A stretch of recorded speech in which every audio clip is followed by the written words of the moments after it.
Hello students, आज हम पढ़ेंगे एनसीईआरटी मैथ क्लास 10th का और इसमें हम पढ़ेंगे चैप्टर नंबर 15 प्रोबेबिलिटी। तो चैप्टर नंबर 15 में देखिए क्या है और प्रोबेबिलिटी क्या होती है इसके बारे में हम देखेंगे।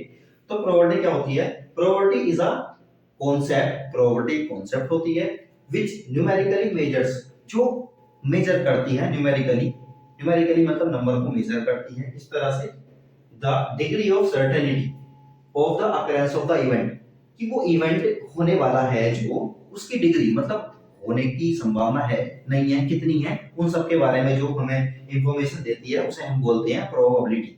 तो देखिए इसमें कुछ टर्म्स है हमारी, पहले इन्हें सीखेंगे उसके बाद हम प्रोबेबिलिटी के ऊपर आएंगे कि उसे क्या कहते हैं, इस तरह से हम उसका फॉर्मूला वगैरह देखेंगे। चलिए, तो सबसे पहला है हमारा एक्सपेरिमेंट।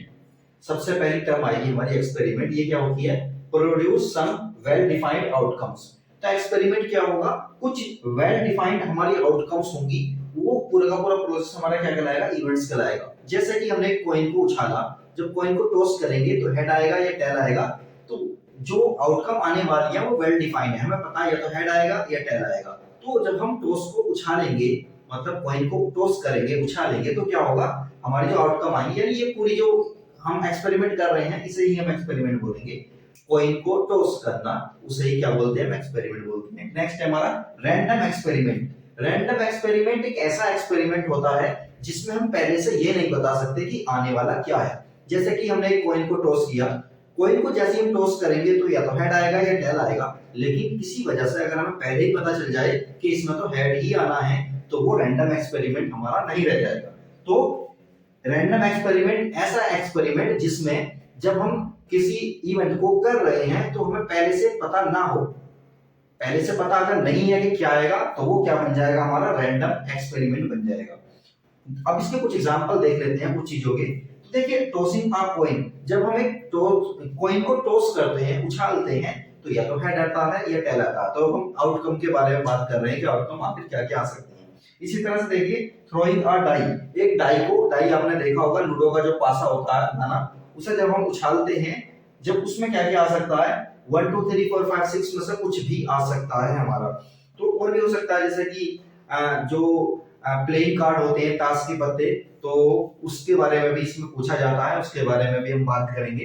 तो अभी आगे देखते हैं equally likely event. Equally likely events वो इवेंट्स होते हैं जिसमें कि बराबर बराबर आए। मतलब कहने का ये है कि अगर हमने एक कॉइन को टॉस करेंगे तो हेड या टेल में से कुछ भी आ सकता है, तो वो इक्वली लाइकली है, मतलब हाफ हाफ आएगा, 50% वो 50% वो आने के चांस होते हैं। तो ऐसे जो इवेंट्स होते हैं उन्हें बोलते हैं इक्वली लाइकली इवेंट्स। एक और देख लीजिए, जैसे कि हम एक डाई को उछालते हैं, डाई डाई को उछालेंगे, डाई या डाइस भी बोलते हैं उसे उछालने के बाद क्या आता है? 1 2 3 4 5 6 में से कुछ भी आ सकता है। तो मतलब क्या है? हर किसी के आने की प्रोबेबिलिटी कितनी है? 1/6 है, तो उसे बोलेंगे हम इक्वली लाइकली। आगे देखिए श्योर इवेंट। श्योर इवेंट्स वो इवेंट्स होते हैं जिसमें ये कंफर्म हो जाए कि हाँ ये तो आना ही आना है। मतलब कैसे? जैसे कि हमने एक कॉइन को उछाला और हमें पता है कॉइन को उछालने पर हेड या टेल आएगा, तो हम क्या कहेंगे कि श्योर इवेंट इसमें ये है कि या तो हेड आएगा या टेल आएगा, तीसरा इसमें कुछ नहीं आ सकता। तो ऐसे इवेंट्स हमारे कहलाते हैं श्योर इवेंट्स। या ऐसा समझ लीजिए कि हमने एक डाइस को उछाला है, उछालने के बाद लेस देन 7 आने की प्रोबेबिलिटी कितनी है? मतलब लेस देन आने की प्रोबेबिलिटी लेस देन 7। तो ऑब्वियसली हम जानते हैं 7 से कम तो आएंगे, चाहे 1 आए, 2 आए, 3 आए, 4 आए या 5 आए या 6 आए, सारे के सारे क्या है हमारे? ये लेस देन 7 ही है। तो ये श्योर इवेंट हो गया हमारा।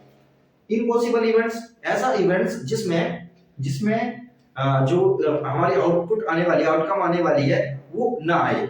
मतलब एक डाइस को हमने उछालने के बाद हम कह रहे हैं 8 आने की प्रोबेबिलिटी कितनी है? 8 तो आएगा ही नहीं। जब है ही नहीं तो क्या हो जाएगा? ये ऐसे इवेंट्स हमारे क्या कहलाएंगे? इम्पॉसिबल इवेंट्स कहलाएंगे। अब इसकी हम जो फॉर्मूला देखते हैं प्रोबेबिलिटी का, आखिर फॉर्मूला क्या होता है? प्रोबेबिलिटी निकालने का फॉर्मूला था probability of occurrence of an event. एक इवेंट के होने के लिए क्या जरूरी है उसका फॉर्मूला देखते हैं, उसे पी से रिप्रेजेंट करते हैं। पी मतलब प्रोबेबिलिटी और ई मतलब इवेंट्स के लिए यूज करते हैं। तो सबसे ऊपर देखिए आएगा फेवरेबल आउटकम्स। फेवरेबल आउटकम्स का मतलब यह जो हम चाह रहे हैं वो कितनी बार आ रहा है वो हमारा ऊपर आएगा, और टोटल आउटकम कितनी है वो हमारी नीचे आ जाएगी। जैसे कि हमने डाइस को उछाला, डाइस को जब हम उछालेंगे तो हम कह रहे हैं इसमें 2 आने की प्रोबेबिलिटी कितनी होगी? तो 2 तो एक ही बार आएगा ना, 2 तो एक ही बार आएगा। वो टोटल आउटकम कितनी है? वो 6 हो जाएगी। 1 2 3 4 5 6 में से कुछ भी आ सकता है, तो 1 तो 2 एक ही बार आएगा ना, तो उस A1 को ऊपर रखेंगे और अपॉन में क्या लिखेंगे, हम 6 लिखेंगे। तो इस तरह से हम प्रोबेबिलिटी निकाल सकते हैं। अब इसके कुछ एग्जांपल देखते हैं और हम प्लेइंग कार्ड के बारे में थोड़ा सा देखते हैं, क्योंकि उससे रिलेटेड भी हमारे क्वेश्चंस आते हैं। अब हम प्लेइंग कार्ड के बारे में जानते हैं कि ये क्या होते हैं और किस तरह के होते हैं। प्लेइंग कार्ड का मतलब ये ताश के पत्ते हम जानते हैं, तो इससे रिलेटेड क्वेश्चन आते हैं, तो ये हमें समझना होगा आखिर ये क्या होता है और किस तरह के इसमें ये हमारे कार्ड्स होते हैं। इसके बिना हमारा काम चलने वाला नहीं है, अगर इस तरह के क्वेश्चन आएंगे तो हम नहीं कर पाएंगे। तो समझते हैं ये कार्ड होते क्या है। प्लेइंग कार्ड में देखिए 52 कार्ड्स होते हैं। टोटल कार्ड्स कितने होते हैं, 52 कार्ड्स होते हैं और 26 इसमें ब्लैक होते हैं और 26 ही इसमें रेड कार्ड होते हैं। तो देखिए ध्यान से, ब्लैक कार्ड जो होते हैं हमारे वो भी 2 तरह के होते हैं और रेड कार्ड ये भी हमारे 2 तरह के होते हैं। तो देखिए ब्लैक कार्ड्स में जो होते हैं, एक होता है स्पेड, स्पेड के कार्ड होते हैं 13 और क्लब के जो हमारे कार्ड होते हैं वो भी 13 होते हैं। इसी तरह से रेड में हमारे 2 तरह के होते हैं, एक होता है हमारा हार्ट्स, हार्ट कितने होते हैं हमारे 13 टाइप के होते हैं, मतलब 13 होते हैं टोटल, और डायमंड होते हैं ये भी 13 होते हैं। ये दोनों रेड होते हैं और ये दोनों हमारे ब्लैक होते हैं। अब ध्यान से समझिए, स्पैड देखिए इस तरह का साइन वाले जो होते हैं हमारे उन्हें स्पैड्स बोलते हैं, इन्हें हिंदी में हुकुम भी बोल देते हैं। और इसी तरह से हमारा ये क्लब्स है, क्लब्स का मतलब होता है इस तरह का साइन होगा और इसमें 13 कार्ड्स होंगे और इसे हम चिड़ी भी बोल देते हैं, हिंदी में चिड़ी भी बोलते हैं। इसी तरह से हार्ट्स हो गए, हमारा हार्ट मतलब देखिए दिल की तरह लग रहा है, इसे पान का भी बोल देते हैं, पान का पत्ता या पान का कार्ड भी बोलते हैं इसे।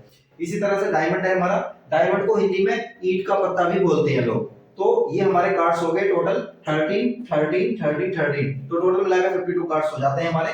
तो दोबारा समझते हैं, टोटल कार्ड्स होते हैं हमारे 52 और इसमें 26 तो ब्लैक होते हैं, 26 इसमें रेड होते हैं। ब्लैक में भी 2 टाइप के होते हैं, क्लब्स स्पैड्स और क्लब्स, और रेड में भी 2 टाइप के होते हैं, हार्ट और हमारा डायमंड्स हो गया। इसके बाद ध्यान से देखिए, इसमें जो 13 कार्ड होंगे हमारे किस किस तरह के होते हैं। पहला जो कार्ड होता है हमारा उसे एस बोलते हैं और ए से रिप्रेजेंट करते हैं, ए बना हुआ होता है उस पर, तो वो एस होता है और उसे ए से ए लिखा रहता है उस पर, उसे एस बोलते हैं। उसके बाद 2 नंबर का कार्ड होगा, 3 नंबर का, और इसी तरह से 10 नंबर के कार्ड तक होते हैं। उसके बाद 11 का नंबर नहीं होता बल्कि जैक होता है।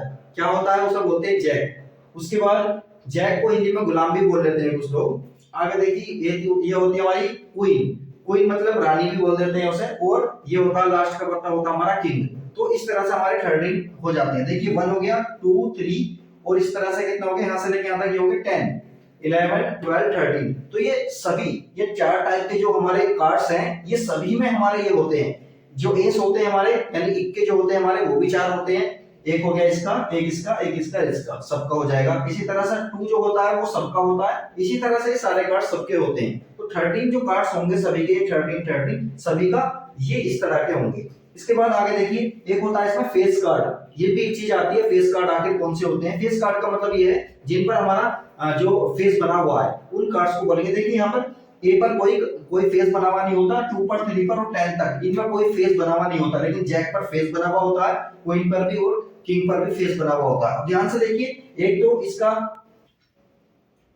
जो फेस कार्ड जो होंगे हमारे, तो टोटल फेस कार्ड कितने हो जाएंगे। देखिए 2 तो इन दोनों के हो जाएंगे 2, क्योंकि एक इसका हो जाएगा, एक इसका हो जाएगा, इसी तरह से एक इसका, एक इसका हो जाएगा। तो 4 तो हमारे क्या हो जाएंगे, 4 तो हमारे किंग हो जाएंगे। फेस कार्ड में कितने हो जाएंगे, 4 तो हमारे किंग हो जाएंगे, 4 ही क्वीन हो जाएंगी और 4 ही हमारे क्या हो जाएंगे, जैक हो जाएंगे। तो 4 + 4 + 4 यानी कि 12 कार्ड हमारे क्या होंगे, फेस कार्ड हमारे कहलाते हैं। अब देखिए हमने एक एग्जांपल लिखा है, इसे ध्यान से समझते हैं और देखते हैं कि जो प्लेइंग कार्ड्स वाले जो हमारे जो क्वेश्चन है उन्हें किस तरह से सोल्व करते हैं। तो ध्यान से देखते हैं इसमें, 1 card is drawn from a well shuffled deck of 52 cards. मतलब एक गड्डी है ताश की, तो उसमें से एक कार्ड को निकाल लिया है। कौन सा निकाला है, बस रैंडमली ऐसी कोई एक कार्ड निकाल लिया है। तो find the probability of getting. तो हमें इस बात की प्रोबेबिलिटी बतानी है कि ये सारे हमारे एक क्वेश्चन है, हमारे एक एक करके सोल्व करेंगे। तो इस बात की प्रोबेबिलिटी बतानी है पहले में कि आ किंग ऑफ रेड सूट, मतलब एक रेड कलर का जो है हमारा किंग आना चाहिए। तो देखिए प्रोबेबिलिटी के लिए हम क्या लिखते हैं, पीई, फॉर्मूला रहेगा पी। तो फेवरेबल आउटकम, टोटल आउटकम कितनी है, ध्यान से देखिए, टोटल कार्ड कितने हैं वही तो टोटल आउटकम होगी, यानी 52 कार्ड में से कोई सा भी निकल सकता है। जब हम निकालेंगे तो नीचे कितना आना चाहिए, 52। टोटल कार्ड तो हो गए हमारे 52। अब देखिए हमें क्या चाहिए, हमें चाहिए a king of red, red colour का हमारे पास किंग होना चाहिए। अब ध्यान से देखिए, किंग जो होगा रेड कलर का चाहिए, तो ब्लैक वाला को तो छोड़ दो। तो रेड कलर में हमारे कितने किंग होंगे, एक किंग इसका होगा, एक किंग इसका होगा, तो टोटल किंग कितने हो जाएंगे 2। तो 2 को ऊपर लिख देंगे और इसे आसानी के साथ सोल्व कर लेंगे। कितना आएगा हमारा ये 1/26। तो ये इसका आंसर हो गया 1/26। इसी तरह से इसका सेकंड वाले को देखते हैं। सेकंड वाला देखिए किस तरह से होगा हमारा, a queen of black suit. एक ब्लैक सूट की क्या होनी चाहिए हमारे पास, क्वीन होनी चाहिए। तो उसी तरह से ब्लैक भी, ब्लैक क्वीन कितनी होगी, एक क्वीन इसकी होगी, एक क्वीन इसकी होगी, टोटल क्वीन कितनी हो जाएगी हमारी 2। तो ब्लैक क्वीन भी हमारी कितनी होगी 2। तो इसका आंसर भी कितना आ जाएगा 1/26 इसका आंसर आ जाएगा। इसी तरह से देखिए इसका थर्ड वाला आंसर हम आसानी के साथ निकाल सकते हैं। थर्ड वाले आंसर में देखिए क्या होगा, इस वाले को मैं रब कर देता हूं और हम थर्ड वाले का निकालते हैं आंसर। देखिए किस तरह से होगा।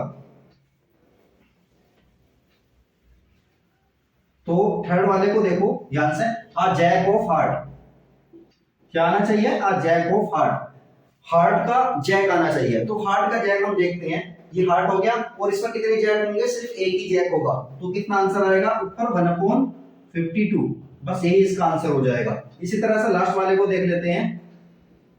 लास्ट वाला ध्यान से देखिए, अ रेड फेस कार्ड, एक रेड फेस कार्ड आना चाहिए। तो रेड फेस कार्ड कितने होंगे, फेस कार्ड मैंने बताया आपको कि देखिए फेस कार्ड वो होते हैं जिन पर कोई फोटो छुपा हुआ हो, मतलब जैसे जैक का हो गया, क्वीन का हो गया, या फिर हमारा किंग का हो गया। तो देखिए इसमें एक तो क्वीन होगी, एक इसमें देखिए एक तो क्या होगा, एक तो इसमें जैक होगा, एक क्वीन होगी, एक किंग होगा। 3 तो इसमें हो गए, इसी तरह से 3 इसमें हो जाएंगे। तो टोटल कितने बैठेंगे हमारे फेस कार्ड। और किसके चाहिए हमें फेस कार्ड, रेड वाले फेस कार्ड चाहिए। तो रेड वाले की बात करेंगे, ब्लैक वाले की बात नहीं करेंगे। तो 3 + 3 कितना हो जाएगा 6 फेस कार्ड हो जाएंगे हमारे टोटल 6/52। और इसे थोड़ा सा सोल्व करेंगे तो हमारा ये आंसर आ जाएगा 3/26। तो ये हमारा इस तरह से कर सकते हैं। इससे आगे भी पॉइंटों में सोल्व कर सकते हैं, लेकिन प्रोबेबिलिटी है तो हम ऐसे ही रख देते हैं। प्रोबेबिलिटी की कोई दिक्कत नहीं होती। इस तरह से हमारा ये आंसर आ जाएगा। इस तरह से हम जो है अपने प्लेइंग कार्ड के अगर कोई भी क्वेश्चन हमारे बोर्ड में आते हैं तो बड़ी आसानी के साथ हम सोल्व कर सकते हैं। और ये चैप्टर हमारा खत्म हो गया है। इस चैप्टर में अब कुछ नहीं बचा है। अब हमें इसमें क्या जरूरत है, सिर्फ प्रैक्टिस करने की जरूरत है। प्रीवियस ईयर के क्वेश्चन को सोल्व करिए, एनसीईआरटी के क्वेश्चन सोल्व करिए। बहुत आसान है प्रोबेबिलिटी। 10th लेवल तक कोई भी प्रॉब्लम वाली बात नहीं है, बहुत आसानी के साथ हमारी सोल्व हो जाती है। तो करते रहिए।